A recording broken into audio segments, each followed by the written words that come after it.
McLaren a choisi son champion et ce n'est aucun des pilotes qui sont dans une McLaren puisqu'il semblerait qu'ils préfèrent Verstappen par équité entre Piastri et Norris. C'est la petite vanne que je voulais faire en début de vidéo. Mais aujourd'hui, j'ai un regret, et même un très gros regret. Je vous ai dit ici que je voulais voir Verstappen gagner, mais surtout voir les pilotes McLaren perdre.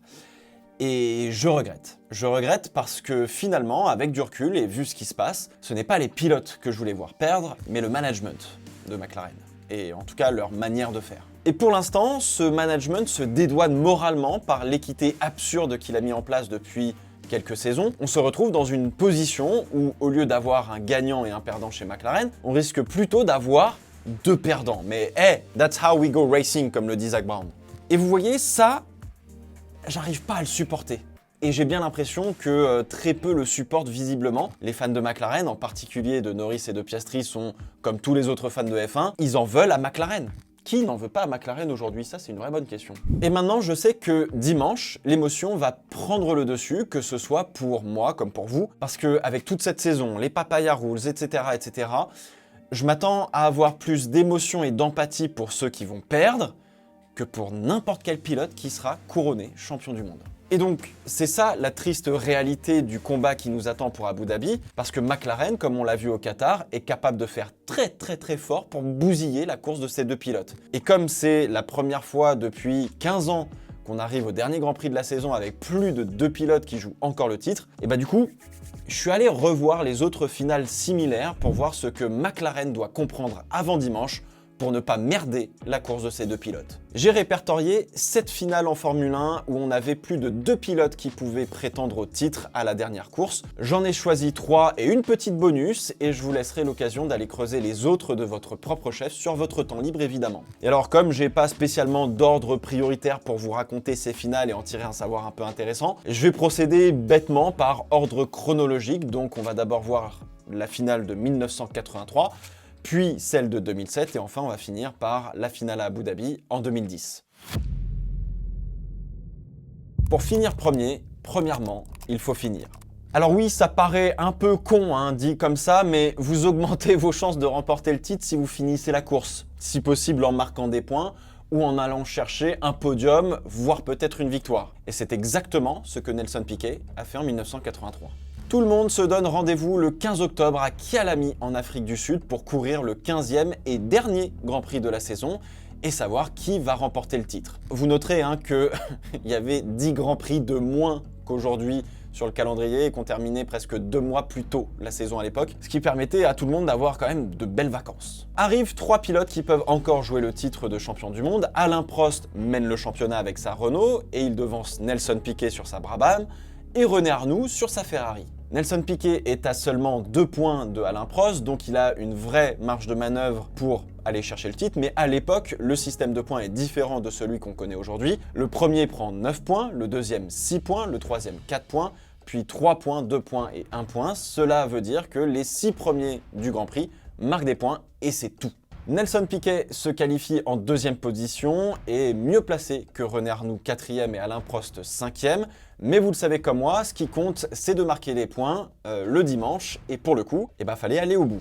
Le départ se passe sans trop d'encombre pour nos protagonistes, mais au tour 9, la Ferrari de René Arnoux rend déjà l'âme. Problème moteur, c'est terminé. Le Français regardera la course depuis la glissière qui sépare la piste des stands, puisqu'à l'époque le mur n'était pas vraiment un mur. Prost, lui, pendant ce temps, remonte à la P3 pendant que Piquet a pris les commandes de la course. C'est suffisant pour être champion du monde pour Nelson Piquet à ce moment-là, mais coup du sort, le turbo du moteur Renault d'Alain Prost rend l'âme aussi et le Français rejoint son compatriote sur le muret des stands pour regarder la fin du Grand Prix en espérant qu'il arrive finalement un problème mécanique à Nelson Piquet pour que Prost soit titré. Alors faut recontextualiser un petit peu parce qu'on est dans les années 80 et la fiabilité en Formule 1 c'est pas du tout comme aujourd'hui, on cassait beaucoup de moteurs, on était dans le début entre guillemets de l'ère turbo, fallait savoir sentir et être doux avec la mécanique. D'ailleurs je sais pas si c'est la chaleur de l'Afrique du Sud ou la fin de saison qui joue, mais sur ce Grand Prix on note au moins 11 abandons sur problème mécanique sur les 26 voitures engagées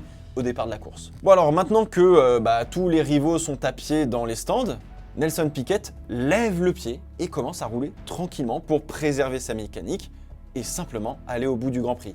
il doit marquer 3 points minimum, donc finir 4e, alors qu'il est en train de mener la course. Il franchit finalement la ligne d'arrivée en 3e position et remporte le titre de champion du monde pour la 2e fois de sa carrière. Donc, quelle est la première leçon de cette vidéo? Pour finir premier, premièrement, il faut finir. Dimanche, il faut éviter tout problème mécanique, que ce soit sur le moteur, mais aussi sur le châssis, avec un capteur à la con qui fait défaut, ou une planche trop usée, ou les pneus qui sont mal montés, bref, il faut que la voiture soit parfaite. Il faut aussi, d'ailleurs, que les pilotes en soient conscients. Cela veut dire que faut pas d'accrochage, pas d'erreur qui enterre les chances de victoire ou de marquer des points. Dimanche, il faut passer la ligne d'arrivée pour maximiser ses chances de titre mondial. Bon allez, je vous régale avec un petit bonus directement que vous pouvez passer si vous voulez à la fin de cette barre de chargement, si vous avez envie de passer à la suite évidemment. Rouler vite, c'est bien, aller jusqu'au bout, c'est mieux. Alors on est seulement 3 ans plus tard, en 1986, et le titre se décide entre les deux Williams de Nigel Mansell et Nelson Piquet une nouvelle fois, et la McLaren de Alain Prost. Mansell arrive en leader, Piquet à l'écrou et Prost roule comme à son habitude, précautionneusement. Piquet roule à pleine charge depuis le début de la course, il a même fait un tête-à-queue mais remonte et prend la tête de la course une nouvelle fois. Il a seulement besoin de finir devant Prost, donc de gagner la course à ce moment-là du Grand Prix, mais le pneu de Nigel Mansell éclate et arrache la suspension arrière, mettant fin aux chances de titre du pilote britannique. Par peur que la même crevaison arrive à Nelson Piquet, on le fait box pour mettre un nouveau train de pneus et il doit combler un gap de 15 secondes avec Prost, qui maintenant a récupéré la tête du Grand Prix, et il doit le faire en seulement 2 tours. Le Brésilien échoue à seulement 4 secondes sur la ligne d'arrivée et Prost est champion du monde. Donc rouler vite, c'est bien, aller jusqu'au bout, c'est mieux. Et ça complète le premier précepte qu'on vient de voir. Être 2 à jouer le titre est un désavantage face à un 3e. Le problème, c'est qu'avoir 2 voitures de la même équipe qui jouent le titre, c'est qu'il faut partager les moyens au lieu d'avoir l'avantage de compter sur un équipier. Et on sous-estime généralement un peu la prestation de Felipe Massa au Grand Prix du Brésil en 2007, car il a permis à tous les niveaux à Kimi Raikkonen de gagner facilement face aux McLaren d'Alonso et de Lewis Hamilton. Tout le monde se donne rendez-vous le 21 octobre à Interlagos pour le dernier des 17 Grands Prix de la saison que comportait le calendrier de la Formule 1. Lewis Hamilton, alors rookie chez McLaren, arrive en tête du championnat du monde des pilotes. D'ailleurs, il n'a pas lâché la tête du championnat depuis sa première victoire en Grand Prix au Canada. Il est le pilote qui a le plus mené le championnat cette année-là. Pour que Raikkonen gagne, il faut que ça se passe mal, surtout pour Lewis Hamilton, et Alonso ne doit pas faire mieux que 3e. Alonso doit marquer au moins 5 points de plus que Lewis Hamilton, donc une P4 minimum, et il faut que ça se passe mal du coup pour le Britannique. Et Lewis, globalement, faut qu'il fasse P2 pour assurer le titre en toutes circonstances. Alors à l'époque, en F1, le système de points date de 2003, 10 points pour le vainqueur, 8 pour le deuxième, 6 pour le troisième, puis 5, 4, 3, 2, 1 points jusqu'au 8e. Vous l'avez compris, seuls les 8 premiers marquent des points. La situation ressemble étrangement à ce que l'on est en train de vivre. 2 équipiers se battent pour le titre avec un 3e pélo qui a l'écrou et qui pour le coup a absolument rien à perdre. Et alors à l'époque, l'ambiance au sein de chez McLaren, elle est tendue. Et c'est un euphémisme. C'est la 5e guerre mondiale. On est donc dans une situation de 2 contre 1 où les deux, entre guillemets, se battent entre eux déjà. Et l'avantage qu'a Ferrari, c'est qu'ils peuvent utiliser Felipe Massa en bon soldat pour aider Kimi Raikkonen.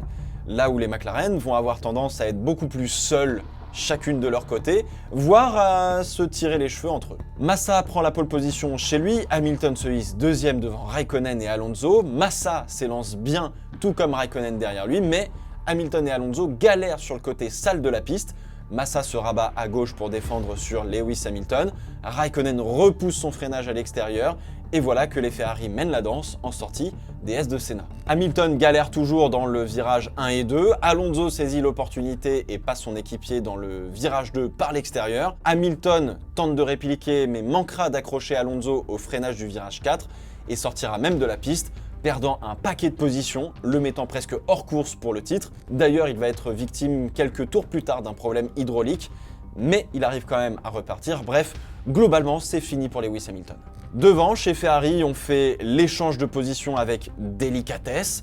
puisqu'on fait overcutter Raikkonen sur Massa et au jeu des arrêts au stand, le Finlandais prend la tête de la course pour aller gagner le titre d'un seul petit point. Dernier titre pilote chez Ferrari à ce jour, ça fait 18 ans. Pour dimanche, McLaren doit être consciente qu'ils partent avec un désavantage quand Red Bull et Verstappen en ont un gros. Avoir un équipier qui peut aider. Alors, Verstappen ne va pas avoir une aide à la Felipe Massa puisque Tsunoda a de grandes chances d'être malheureusement complètement largué sur ce dernier Grand Prix de la saison, mais Tsunoda va pouvoir aider pendant le week-end à tester des réglages, tester des pneus que personne n'a mis en course par exemple une fois qu'on a commencé le Grand Prix, à jouer la position en piste pour que les McLaren se heurtent à lui et perdent du temps derrière lui sur une séquence d'arrêts au stand différentes. Et derrière, il y a une autre question. La question de savoir si Hadjar et Lawson vont jouer un rôle en piste face aux McLaren reste en suspens. Je pense personnellement que oui, ou du moins, ils ne vont pas retenir Max Verstappen, mais je doute quand même qu'ils aillent chercher la petite bête face aux McLaren sur des arrêts décalés, comme ça peut être le cas pour Tsunoda. En tout cas, si jamais ils devaient vraiment rendre la vie difficile aux McLaren, j'ose espérer que ce soit au moins annoncé publiquement avant le Grand Prix, bien que cela pourrait faire scandale pour certains. Tout ce que je viens de vous dire, McLaren n'aura pas le luxe de le faire. Et à quel point ils vont ou non esseler chacun de leurs pilotes pour qu'ils aient un avantage sur l'autre côté du garage, ça reste à voir. L'autre désavantage, c'est le partage de ressources que n'aura pas à faire Verstappen. McLaren, comme toutes les équipes, n'a qu'un seul emplacement pour 2 voitures au stand. À qui va être la priorité sur les arrêts?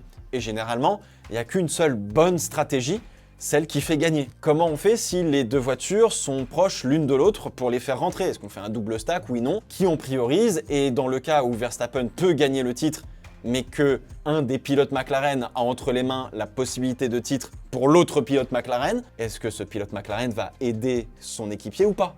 Qu'est-ce qui est le plus important? L'équité sportive jusqu'au bout ou de s'allier au dernier moment pour battre Verstappen? McLaren a donc un véritable désavantage d'avoir 2 pilotes qui jouent le titre sur ce dernier Grand Prix de la saison. Ils ne peuvent pas y faire grand-chose, mais déjà en être conscient et agir en conséquence sera un bon premier pas.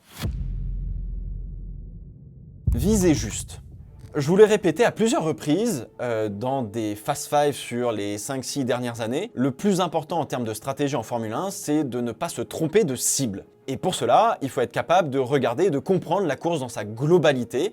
Et c'est exactement ce qui est arrivé à Fernando Alonso et son ingénieur de course de l'époque, un certain Andrea Stella en 2010. Alonso, Webber, Vettel et Hamilton se rendent à Abu Dhabi qui accueille pour la 2e année le dernier Grand Prix de la saison en ce 14 novembre. Alonso a le luxe de devoir limiter la casse et simplement être dans le coup entre guillemets face à un Mark Webber P2 du championnat quand Vettel et Hamilton sont à 15 et 24 points respectivement de l'Espagnol. Hamilton est donc presque hors du coup et il faut que Vettel soit absolument parfait pour avoir des chances d'être titré.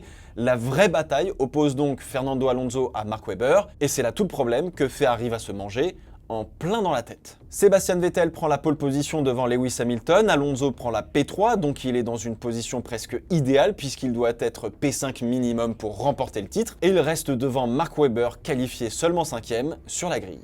Button, bon 4e, prend un bon départ et double Fernando Alonso directement, mais pas de quoi s'affoler, il reste tout de même devant Mark Webber, et Massa, son coéquipier, doit mettre la pression sur l'Australien. Safety car dès le premier tour et quelques voitures décident de rentrer au stand pour tenter d'aller au bout de la course avec le même train de pneus au moment de la relance de la safety car. À la reprise, tout va bien jusqu'au 8e tour où Mark Webber part à la faute et lèche légèrement le mur de Nicolas Latifi et doit rentrer au stand pour changer de pneus. Chez Ferrari, on ne panique pas, on veut se servir de Felipe Massa pour passer devant et faire tampon avec Fernando Alonso, toujours P4, tranquille. Ils font pit Massa, mais le Brésilien ressort loin derrière Mark Webber. Le résultat de cette stratégie est absolument calamiteux. Stratégiquement, on a l'impression qu'on a fait tout à l'envers chez Ferrari. Alonso continue et Andrea Stella lui affirme qu'il est le pilote le plus rapide en piste, malgré des pneus qui commencent à se dégrader. Ferrari, à ce moment-là, décide de faire rentrer Fernando Alonso pour couvrir la stratégie de Mark Webber qui revient tout de même derrière et rester devant ce qui est l'adversaire numéro 1 a priori. Problème, c'est que l'Espagnol ressort derrière Vitaly Petrov, Robert Kubica et Nico Rosberg qui, eux, ne vont plus s'arrêter et que l'Espagnol doit obligatoirement dépasser en piste pour récupérer la précieuse P5 et les points qui lui garantissent le titre de champion du monde. il n'en sera rien, il est bloqué derrière la Renault pendant tout le restant de la course et perd le titre de champion du monde. Devant, Vettel, Hamilton et Button se sont arrêtés plus de 10 tours plus tard que Fernando Alonso. Ils ont bénéficié de l'air propre devant eux pour enchaîner les tours et s'assurer un différentiel de performance élevé sur les pneus qu'ils allaient chausser par rapport à Kubica et Rosberg qui se sont arrêtés en début de course. Eux arrivent donc à les dépasser. Viser juste va être donc primordial pour remporter le titre de champion du monde. Pour y parvenir, il faut maîtriser 3 clés. Le recul stratégique, le dirty air un peu spécifique à Abu Dhabi et la résistance à la panique. Alors le recul stratégique, c'est de comprendre comment faire la distance de course le plus rapidement possible. Celui qui finit la course le plus vite possible gagne. C'est assez basique et simple, mais il faut le rappeler quand même. Il faudra aussi savoir être flexible et s'adapter à ce qui se passe. Cela veut dire qu'il faut être dans une posture offensive et non défensive comme Alonso en 2010, où ils se sont piégés absolument tout seuls. Et ça, la flexibilité, on a cru comprendre que chez McLaren, on savait faire. Du coup, à cela, il faut ajouter l'impératif à Abu Dhabi d'être le plus possible dans l'air propre pour perdre le moins de temps possible. Et c'est pas toujours le cas, mais généralement à Abu Dhabi, il faut une plus grande différence de performance pour pouvoir dépasser. Dépasser à Abu Dhabi, c'est difficile. La position en piste ou la track position prime donc sur presque tout le reste dans ce cas-là. Parce que, encore une fois, passer plus de 35 tours derrière la Renault de Vitaly Petrov sur des vieux pneus, pour Fernando Alonso avec une Ferrari, il y a un couac. Et donc avec tout ça, il ne faut pas céder à la panique, et je ne parle pas spécialement des pilotes qui vont se concentrer évidemment sur le pilotage, mais plutôt des ingénieurs et des stratèges qui vont être sous une pression énorme chez McLaren, quand chez Red Bull, on a l'expérience et l'avantage d'avoir rien à perdre, en plus d'avoir des alliés. Quand tu entends Anna Schmitz ou Giampiero Lambiadze, je pense que c'est solide. Donc effectivement, ça vaut le coup de rouler peut-être un petit peu moins vite, de protéger ses pneus pour rester dans l'air frais, l'air propre, que de se retrouver derrière une voiture dont on ne maîtrise pas le rythme et qu'on n'arrive pas à dépasser et qui nous bousille aussi les pneus en même temps parce que on a mis des nouveaux pneus et qu'on veut attaquer. Il faudra faire attention à ça. Il faudra faire ressortir les McLaren toujours dans l'air propre et minimiser le travail de dépassement pour les pilotes pour être tranquille. Et donc voilà, 3 grandes leçons à retenir pour McLaren. Finir la course, être conscient du désavantage face à Verstappen et viser la bonne cible. Il faut aussi un peu de chance, mais c'est normal, il faut un peu de chance quand on veut devenir champion du monde. Mais le plus simple pour remporter le titre, c'est d'avoir une voiture bien au-dessus du lot qui permet de se poser le moins de questions possible, de partir devant et de mettre une claque à tout le monde. Et donc on va observer ça dimanche et on se retrouve en live à 13 h sur Twitch et sur YouTube pour vivre ça.